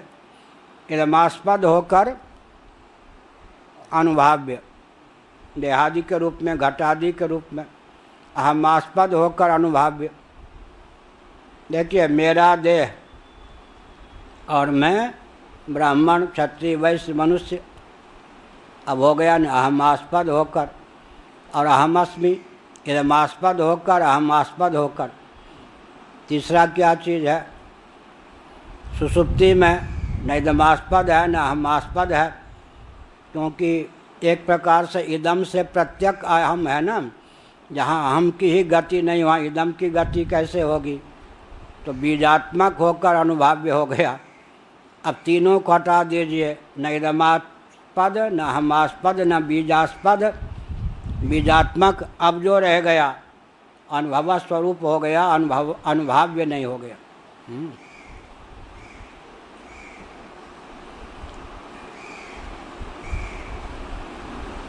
एवं रूप वेद पद वेदनीयश्चिदेक रस प्रत्यक धातुरेव सर्वोपि कार्य कारणात्मक प्रपंच आत्मैवेदम सर्वम इति श्रुते। बहुत बढ़िया है ना। चांदो प्रसंग में आया, विरक्त घाटे में रहते या गृहस्थ? हाँ, गृहस्थ। लो बाबा बोल रहे, विरक्त घाटे में रहते या गृहस्थ? घाटे में गृहस्थ रहते। क्यों रहते? गिनी चुनी वस्तु को कस के पकड़ के रखते हैं, और यह तद व्यावृत्ति से सबसे वैराग्य भी होता है, सबका त्याग भी होता है।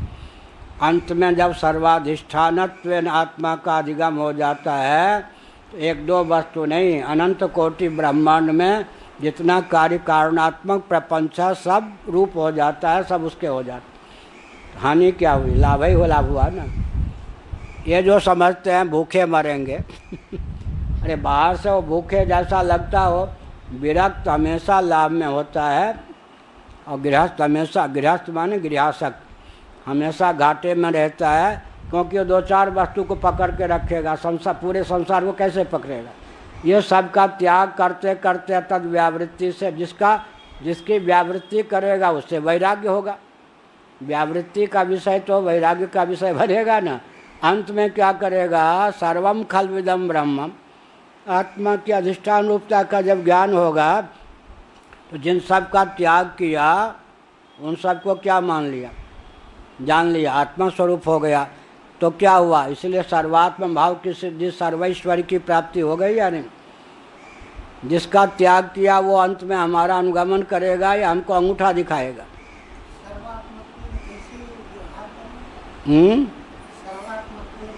वासुदेवा सर्वमिति समात्मा सुदुर्लभा उसमें क्या? दर्शन के बल पर, वर्तन के बल पर नहीं। क्या? वासुदेवा सर्वमिति विद्या विनय संपन्न, दर्शन के बल पर, वर्तन के बल पर नहीं। वर्तन माने व्यवहार, घट को घट, पट को पट, लेकिन मृत्तिका रूप से सबको सर्वात्म भाव हो गए ना वहाँ पर। मृत्तिकात्व ने जान लिया ऐसा। तो ये हुआ ना। तो विरक्त घाटे में रहते हैं, ब्रह्म है या नहीं? ना, जो जिससे असंग होगा वो उसके प्रति संग करेगा या नहीं? आपूर्यमान मचल प्रतिष्ठम समुद्रमापा प्रविशन्ति यद्वत् तद्वत् कामायम प्रविशन्ति सर्वे सशांति मापनोति न काम कामी। जिम सरिता सागर मह जाहि यद्यपिता ही कामना नाही तिमित सुख संपत्ति बिलहि बुलाए। धर्मशील पह जाए सुहाए, धर्मशील पह जाए सुहाए। हुआ या नहीं? लक्ष्मी जी को भगवान नारायण चाहते थे या नहीं? उनसे भी विरक्त थे, और जो लक्ष्मी जी को चाहते थे उनको लक्ष्मी जी ने वरण नहीं किया। पति का वरण करना है या पत्नी का? लक्ष्मी जी ने सोचा पति बनाना है या पत्नी? पत्नी बन के रहना है ना। तो जो हमको चाहता है वो तो हमारी पत्नी है और हमसे अवर है इसलिए जो हमसे भी उपराम है, हमारे महात्म्य को, महत्व को, सौंदर्य, माधुर्य, सौरस्य आदि को जानते हुए भी हमसे भी विरक्त हैं, वही पति हो सकते हैं। तो मैं पति ढूंढने चली हूँ या पत्नी? पत्नी। बहुत सी आजकल की देवियाँ जो हैं, पति युवतियाँ पति नहीं ढूंढती, पत्नी ढूंढने चलती। ऐसा पति चाहिए जो यस मैन हो। वो तो पत्नी हो गया। तो तुम पत्नी होना चाहती हो या पत्नी ढूंढ रही हो? इसीलिए क्या हुआ? अरे अधिष्ठान होकर रहेगा तो अध्यस्त तो आकाश नीलिमा को ढूंढने चलता है क्या? नीलिमा की लाचारी है कि नभ में अध्यस्त होकर रहेगी ऐसे। इसीलिए पहले लगता है कि घाटा है, अब बाद में घाटा क्या है? जब तक जीवन है सर्वात्म भाव संपन्न होकर रहेगा। अब सर्वात्म भाव में सर्व हट जाएगा देह त्याग के बाद, आत्मरूप होकर शेष रहेगा। लेकिन जब तक जीवन है तब तक घाटे क्यों नहीं है? वह विभूति का संचय करे या न करे, लेकिन उसकी अभ्यर्चना करने वाले को विभूति मिलती है। अर्चयेत भूति कामः, मुंडक उपनिषद। विभूति से विरक्त अमलात्मा महापुरुष को ही अर्चना करे भूति काम, जिसको विभूति चाहिए, जिनकी सेवा से, अर्चयेत लिखा है, सेवा समर्चा से सकाम व्यक्ति भी अपनी कामना को, भूति की इच्छा को पूर्ण करने में समर्थ होते हैं। सर्व काम हो गया। आत्मवेदम सर्वमिति श्रुते तथा च यथोक्तम वस्तु प्रकाशयन्तो वेदांता विधि वाक्यवत प्रमाणमिति। अब कहते हैं ये आपस का शास्त्रार्थ है। कर्मकांडी कहता है कर्मकांड परक ही सारे वेद हैं, क्योंकि आमनायस्य क्रियार्थत्वात्, आगे शास्त्रार्थ आएगा। इसीलिए ज्ञान कांड पृथक से बनता ही नहीं। उसका उत्तर देते हैं, क्या देते हैं? यथोक्तम वस्तु प्रकाशयन्तो वेदांता यथ तथा च, उस प्रकार कार्य कारणातीत जो अप्रमेय वस्तु है उसका प्रकाशन करता हुआ वेदांत, प्रतिपादन करता हुआ वेदांत, विधि वाक्यवत प्रमाणम इति। अग्निहोत्रम जुह्यात् स्वर्ग काम इत्यादि जो विधि वाक्य है उसी के समान प्रमाण है। अब आत्मा वारे द्रष्टव्य श्रोतव्यो मंतव्यो निधिध्यासितव्य, यहाँ विधि वाक्य है या नहीं? विधि है या नहीं? विधि छाया है, क्योंकि यहाँ नित्य प्राप्त को ही दर्शन श्रवण मनन निधिध्यासन का वर्णन किया गया। विधिवत प्रतीति है, विधि वाक्य तो है लेकिन विधि छाया, क्योंकि आत्मा व अरे द्रष्टव्य, द्रष्टव्य कौन है? आत्मा। आत्मा अप्राप्त है या? स्वर्ग तो अप्राप्त है। जिस जिस वस्तु को कर्मकांड में विधि के द्वारा हम प्राप्त करना चाहते हैं वो अप्राप्त है। यहाँ तो आत्मा नित्य प्राप्त है। नित्य प्राप्त को लेकर द्रष्टव्य श्रोतव्य मंतव्य निधिध्यासितव्य विधि परक शब्दों का प्रयोग हुआ। यहाँ पर शंकराचार्य ने लिखा विधि छाया, विधिवत है। विधिवत माने विधि छाया, विधि सदृश है, वास्तव में विधि नहीं। तो जैसे ये विधि परक वाक्य कर्मकांड के प्रमाण हैं, समग्र कर्मकांड प्रमाण है, वैसे ज्ञान कांड भी प्रमाण है, क्योंकि उसका विषय है सच्चिदानंद तत्व। वाह,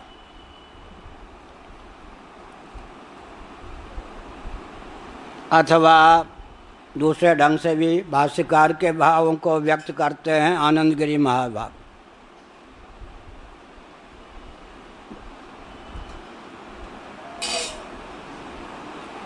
प्रत्यक्षादिना अनवगतो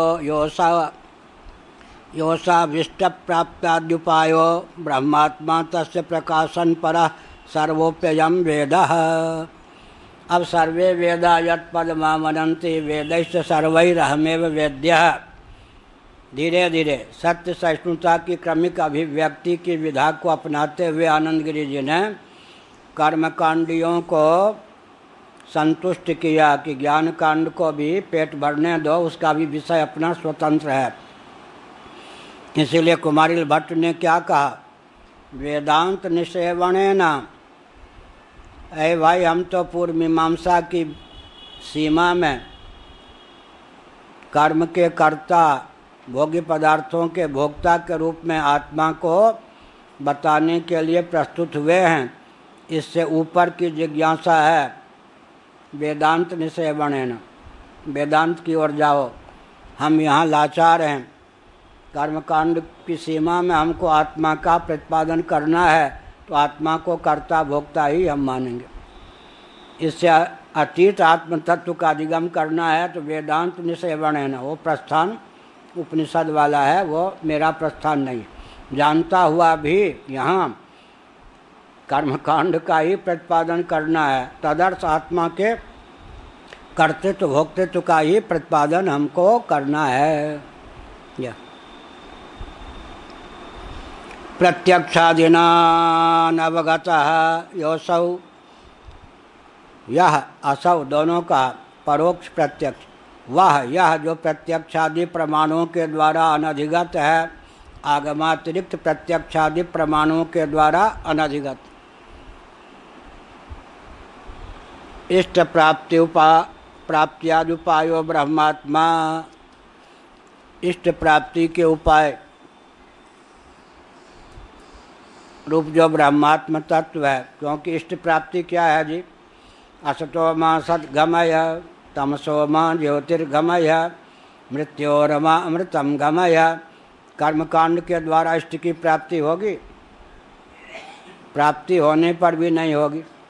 क्षीण्य पुण्य मर्त्य लोकम विशंति, स्वर्ग स्वल्पंत दुखदायी। क्या आज जिसको हम इष्ट समझते हैं, जब उससे च्युत होना पड़ेगा तब हो गया, रोना पड़ेगा।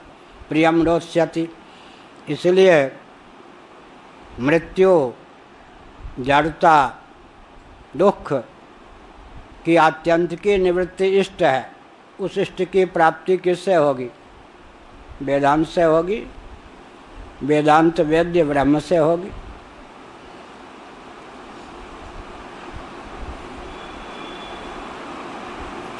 ब्रह्मात्म तत्व के अधिगम से होगी।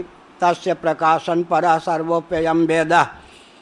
कहते अब तुम तो कह रहे थे कि ज्ञान कांड वेद में है ही नहीं, अब हम कहते हैं कर्म कांड भी तदर्थ ही है। लो पहले तो सिद्ध कर दिया कि पृथक से ज्ञान कांड है, उसकी उपयोगिता है। अब कहते हैं तदर्थ ही कर्म कांड भी है। अब तुम कहाँ गए? तदर्थ ही कर्म कांड भी है। तदर्थे खिल चेष्टितम। यत् करोसि यदश्नासि यत् जोहोसि ददासि यत् तपस्यसि कौन्तेय तत्कुरुष मदर्पणम। सर्वे वेदा यत् पदमामनन्ति वेदैश्च सर्वैरहमेव वेद्यः। तो क्या हो गया? तदर्थ ही, यदर्थ ज्ञान कांड है, तदर्थ ही आरात उपकारक होकर, आरात ज्ञान कांड का अंग होकर कौन है? कर्मकांड भी तदर्थ ही है। कर्मकांड का भी स्वतंत्र विषय नहीं है। विषय वही है, फल वही है। फल वही है। कौन? जो वेदांत का फल है वही। क्योंकि सर्व दुखों की निवृत्ति चाहिए ना, यही इष्ट है ना, आनंद की प्राप्ति। वो तो कर्मकांड से संभव ही नहीं है। तो कर्मकांड का ऐसा उपयोग करो जो वेदांत में प्रयुक्त हो सके चित्त। अंत में सर्वे वेदा यत् पदमामनन्ति वेदैश्च सर्वैरहमेव वेद्यः। इस दृष्टि से विचार करेंगे तो क्या होगा? कर्मकांड भी तदर्थ ही है, कोई पृथक पृथक विभाग नहीं है। यदर्थ ज्ञान कांड है, तदर्थ परंपरा से कर्मकांड भी है। इसलिए हमारे पूज्य गुरुदेव का जो यजुर्वेद पर भाष्य है, उसकी चमत्कृति क्या है? जिस मंत्र का प्रसंगानुसार जो अर्थ है उसको किया, और कुछ अन्य महानुभावों ने जो अन्यथा अर्थ किया था उसका अपनोदन किया। अंत में सर्वे वेदा यत् पदमामनन्ति वेदैश्च सर्वैरहमेव वेद्यः की दृष्टि से, चाहे कर्मकांड परक मंत्र हो चाहे उपासना कांड परक, हर मंत्र का भगवत परक एक अर्थ हमारे पूज्य गुरुदेव ने किया। उनके यजुर्वेद भाष्य की यह महिमा है। हर मंत्र का एक अर्थ अध्यात्म परक, ज्ञान परक भी कर दिया। वो पहले उपलब्ध नहीं था।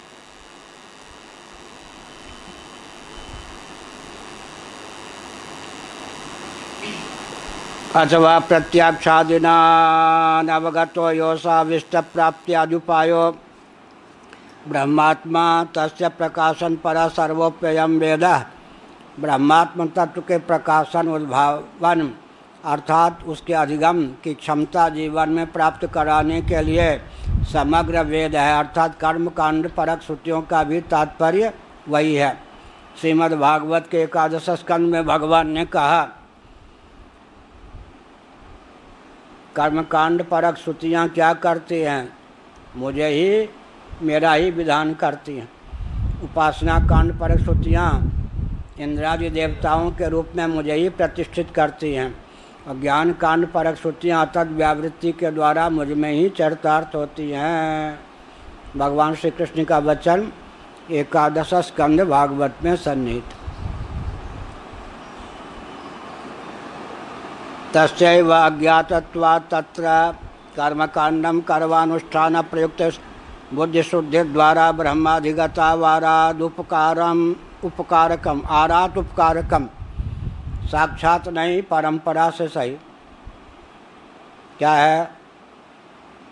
क्षिप्रा का लय चंबल में होता है, चंबल का लय यमुना में होता है, यमुना का लय गंगा में होता है, गंगा का लय सागर में होता है। अब दो ले लीजिए, कर्म और उपासना। यमुना का लय गंगा में, गंगा का लय सागर में। यमुना में नौका डाल दिए, उस पर बैठ गए, यात्रा रुकी नहीं, चलते रहे, गंगा तक पहुंचा देगी यमुना, गंगा पहुंचा देगी सागर तक। ऐसे ही तो कर्म कांड उपासना कांड तक, उपासना कांड ज्ञान कांड तक, या कर्म उपासना को एक कर लें तो कर्म कांड से ज्ञान कांड तक पहुंच जाएंगे। आरात उपकारक, आरात माने दूर से, परंपरा से, क्योंकि अंतःकरण की शुद्धि और एकाग्रता में कर्मयोग का विनियोग है और वही साधन चतुष्टय संपन्नता है। साधन चतुष्टय संपन्न व्यक्ति ही श्रवणादि में अधिकृत है। इस प्रकार से वेदांत को अधिकारी चाहिए। उस अधिकारी का निर्माण जिस फैक्ट्री में होता है उसका नाम कर्मयोग है। तस्यैव अज्ञातत्वात्, अज्ञात कौन है जी? स्वप्रकाश ही तो अज्ञात होता है ना। अब अंधकार की बात क्या है? स्वप्रकाश ही अज्ञात है, इसीलिए असत्वापादक अभावनापादक आवरण उसी को लेकर है। इन्होंने 9वीं टिप्पणी में क्या दी? कांडद्वय मध्य, कांडद्वय मध्य चाहिए, इन्होंने यूँ अर्थ किया। कैलाश वालों की टिप्पणी है, कांडद्वय मध्य का अर्थ है कर्मकांड ज्ञान कांड, उन दोनों में। अज्ञातत्वात् तत्र कर्मकांडम कर्मानुष्ठान प्रयुक्त बुद्धिशुद्धि द्वारा, उसमें जो कर्मानुष्ठान है उसका प्रयोग क्यों किया गया वेदों में? क्योंकि बुद्धि शुद्धि के द्वारा ब्रह्माधिगतावारात उपकारकम, ब्रह्म की अवगति में उसका परंपरा से उपयोग हो जाता है। तदर्थ ज्ञान कांड के लिए ही, यदर्थ ज्ञान कांड है तदर्थ कर्म कांड है, लेकिन ज्ञान कांड में उपकारक बनकर, अर्थात अधिकारी को प्रदान करने वाला तो कर्मकांड ही है ना। क्या अधिकारी कौन देगा? कर्मकांड ही तो देगा। वेदांत का अधिकारी कौन देगा? कर्मकांड।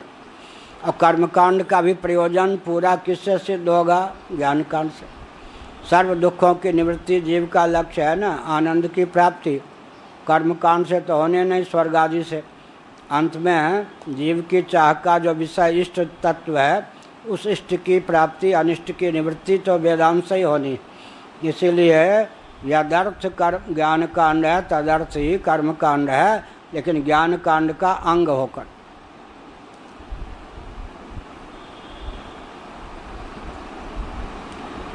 कहाँ कहा यह विविध संति यज्ञ नैति श्रुते है, यज्ञेन दानेन तपसा नाशकेन विविध संति ब्राह्मणाः। ब्राह्मण उपलक्षण है ब्रह्म जिज्ञासु के लिए। ब्राह्मणाः विविध संति, ब्राह्मण का मुख्य अधिकार, क्योंकि समाधि जो उनके कर्म हैं वो क्या है? निवृत्ति परायण है। ब्राह्मण के जो स्वाभाविक कर्म समाधि हैं वो क्या हैं? साधन चतुष्टय के अंतर्गत हैं, समीप हैं। इसलिए ब्राह्मण के लिए तत्वज्ञान सुगम है, अगर ब्राह्मण ब्राह्मणोचित शील से संपन्न है।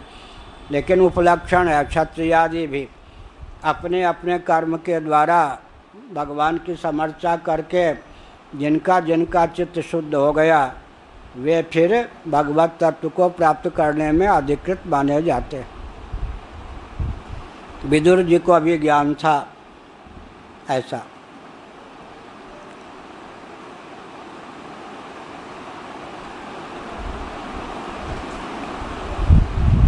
तस हो गया।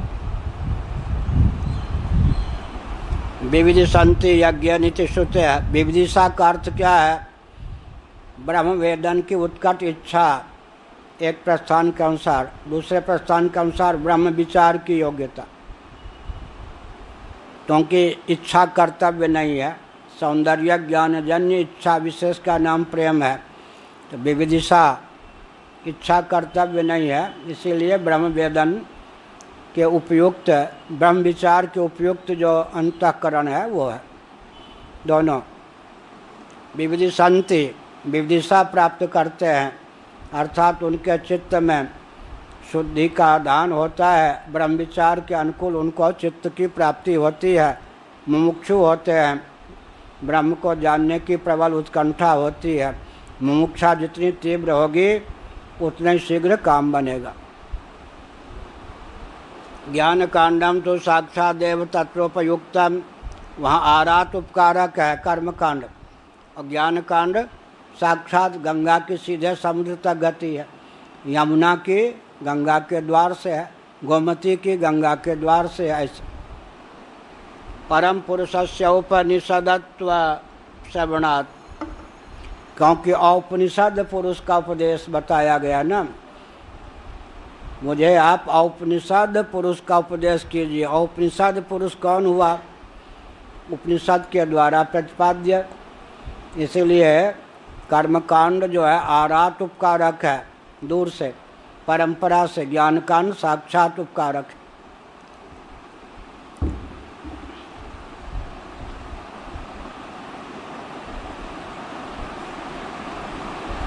परम पुरुष हो गया। सर्वे वेदा यत् पदमा मनन्ति चश्रुतयः, संपूर्ण पद वेद। संपूर्ण वेद माने कर्म कांड भी, उपासना कांड भी, ज्ञान कांड भी। या ज्ञान कांड ही नहीं बल्कि कर्म कांड परक वचन भी।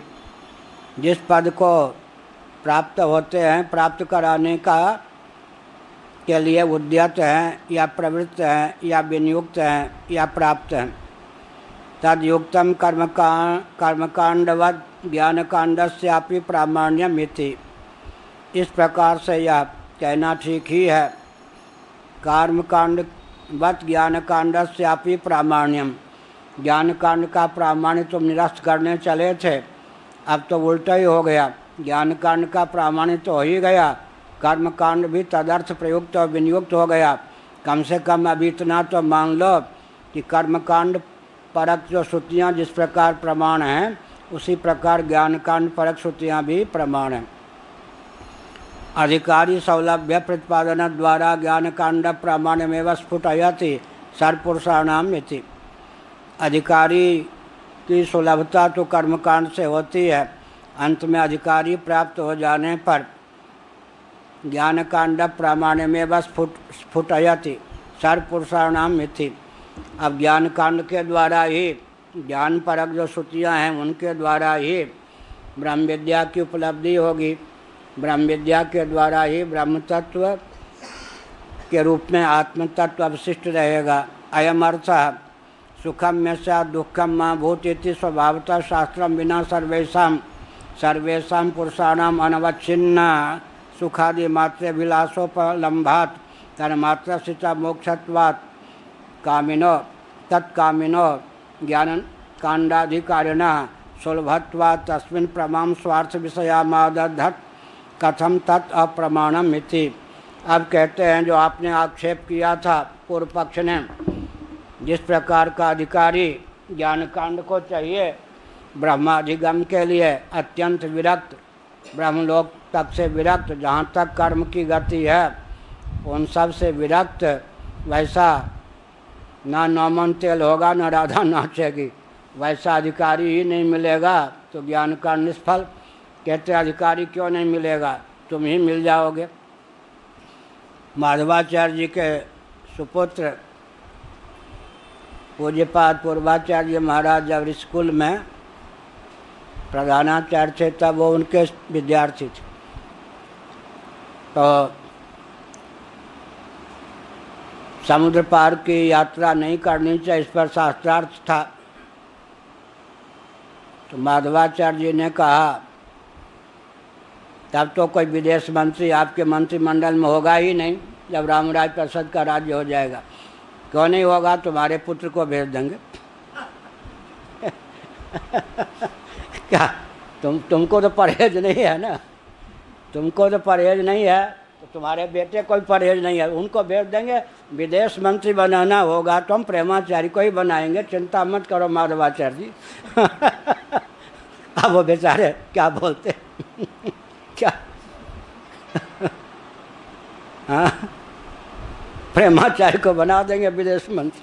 और यहाँ क्या है, एतद देश प्रसूत सकाशाद अग्र जन्मन, वो लोग आवे, उनके आने पर प्रतिबंध नहीं है। एतद देश ब्रह्मावर्त वाला, यहाँ से स्वमसम चरित्रम शिक्षेरन पृथिव्याम सर्वमानवा, उनके लिए परहेज नहीं है, हमारे लिए परहेज है। और तुमको जो परहेज है नहीं विदेश यात्रा के लिए, तुम ही को भेज देंगे विदेश मंत्री बना के। सुषमा स्वराज बना के। हाँ, भगवान शंकराचार्य ने लिखा है, अब यहाँ हम इस पर रहने दिए कोई बात। पुण्य भूमि भारत है, आज का भारत तो संकीर्ण है, समझ गए, अविभाजित भारत पुण्य भूमि। तो ऐसी स्थिति में कुश कृष्ण मृग इत्यादि सब यहीं सुलभ हैं। असुरों का जो क्षेत्र है उधर जाने पर क्या होता है, कर्मकांड के अनुकूल शरीर में दिव्यता नहीं रह जाती, इसीलिए उन देशों की यात्रा न करे, ये शंकराचार्य ने स्वयं लिखा इन उपनिषद भाष्य में। इसीलिए समुद्र पार के देश की यात्रा वर्जित, ब्राह्मण क्षत्रिय वैश्य तीनों के लिए कलयुग में विशेष का निषेध है। और जा कर के कोई प्रायश्चित कर ले तो लोक में ग्राह्य होगा, परलोक उसका फिर भी बिगड़ जाएगा। आजकल तो फिर ये सब बात कौन मानने वाला है, लेकिन बात ठीक है। जितने विदेश में गए प्रचारक हमारे, बुरा न मानो होली है, विदेश ने उन पे अपना प्रभाव डाल दिया या इन्होंने विदेश पे अपना प्रभाव डाला, इस पर थोड़ा विचार कीजिए। विदेशी रंग में सब रंग गए और जो यहाँ पर आकर सीखे वो हमारे रंग में रंग गए। उदाहरण है ना, क्या हम अचल हैं, वो आए हमारे रंग में रंगे और हम जिज्ञास होके गए अर्थ धन मान लेने के लिए। उनके उद्धार के नाम पे हम अपने उद्धार के लिए धन मान लेने के लिए गए। कौन ऐसे विदेश में जाने वाले ख्याति प्राप्त महानुभाव हैं जो विदेशी रंग में रंग नहीं गए? एक विचार की बात है और ठीक भी है। और फिर वो कर्मकांड के अनुकूल रह भी नहीं जाता, न मस्तिष्क रह जाता, न शौचाचार रह जाता, कुछ नहीं रह जाता। अब जब हम विदेशी बना रहे भारत को, तो यहाँ भी कर्मकांड के अनुकूल शरीर नहीं है, फिर वहाँ कैसे रह जाएगा? ओम पूर्णमद पूर्णमिदं पूर्णात् पूर्णमुदच्यते पूर्णस्य पूर्णमादाय पूर्णमेवावशिष्यते। ओम शांति शांति शांति। 3 दिनों तक पाठ का अध्याय प्रवचन चलता रहेगा। नामापिते च मधुरम मधुरम स्वरूपम, कर्मापिते च मधुरम मधुरा स्मृतिश्च, बुद्धिं प्रबोधय प्रभो मधुबोध शक्तिं, विद्यां प्रयच्छ परमां परिभावयामि। नारायणाखिल गुरो भगवन् नमस्ते, नारायणाखिल गुरो भगवन् नमस्ते, नारायणाखिल गुरो भगवन् नमस्ते। हर हर महादेव।